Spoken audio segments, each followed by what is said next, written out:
Bismillahirrahmanirrahim. Assalamualaikum warahmatullahi wabarakatuh.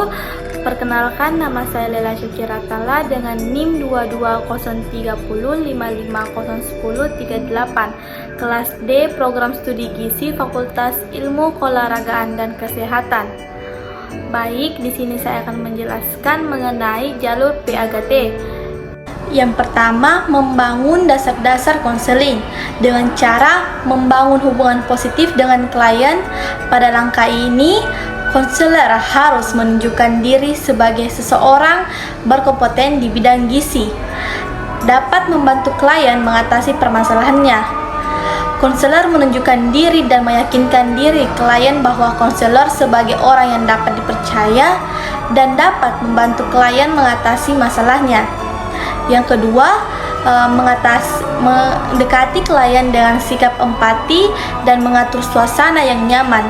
Yang ketiga, mempresentasikan diri dan tujuan konseling. Yang keempat, mengumpulkan informasi dasar tentang klien seperti riwayat gizi, kebiasaan makan, dan preferensi makanan. Yang kelima, membahas pentingnya gizi dan manfaat makanan seimbang. Yang kedua, menggali permasalahan. Pada tahap ini, profesional gizi akan bertanya kepada klien tentang pola makan, gaya hidup, riwayat kesehatan, dan tujuan mereka. Tujuannya adalah untuk mengidentifikasi masalah gizi yang mungkin ada.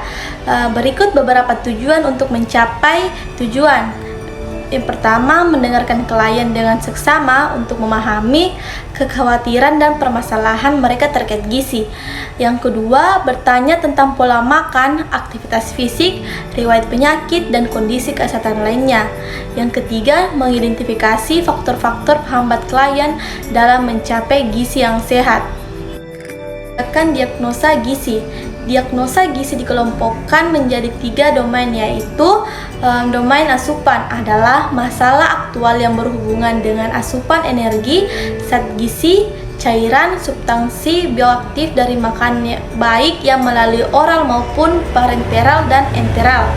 Yang kedua, domain klinis adalah masalah gizi yang berkaitan dengan kondisi medis atau fungsi organ. Yang ketiga, domain perilaku atau lingkungan adalah masalah gizi yang berkaitan dengan pengetahuan, perilaku atau kepercayaan, lingkungan fisik, dan akses dan keamanan makanan. Yang keempat, intervensi gizi. Intervensi gizi terdapat 2 komponen intervensi gizi, yaitu perencanaan intervensi dan implementasi. Perencanaan intervensi gizi dibuat merujuk pada diagnosis gizi yang ditegakkan. Tetapkan tujuan dan prioritas intervensi berdasarkan masalah gizinya atau problem. Rancang strategis intervensi berdasarkan penyebab masalahnya atau etiologi, atau apabila penyebab tidak dapat diintervensi, maka strategis intervensi ditunjukkan untuk mengurangi gejala atau tanda. Yang kedua, implementasi intervensi. Implementasi adalah bagian kegiatan intervensi gizi di mana dietensien melaksanakan dan mengomunikasikan rencana asuhan kepada pasien dan tenaga kesehatan atau tenaga lain yang terkait. Suatu intervensi gizi harus menggambarkan dengan jelas apa, di mana, kapan, dan bagaimana intervensi itu dilakukan. Yang kelima, monitoring dan evaluasi. Monitoring dan evaluasi gizi dilakukan untuk mengetahui respon pasien atau klien terhadap intervensi dan tingkat keberhasilannya. Yang kedua, mengukur hasil. Kegiatan ini adalah mengukur perkembangan atau perubahan yang terjadi sebagai respon terhadap intervensi gizi. Yang ketiga, pencatatan pelaporan. Pencatatan dan laporan kegiatan asupan gizi merupakan bentuk pengawasan dan pengendalian mutu pelayanan dan komunikasi. Dan yang terakhir, mengakhiri konseling atau terminasi. Terminasi adalah salah satu tahap dalam konseling di mana konselor harus mengakhiri konseling. Keputusan ini dapat dilakukan sepihak atau bersama. Terminasi adalah tanda bahwa sesuatu telah selesai dilakukan.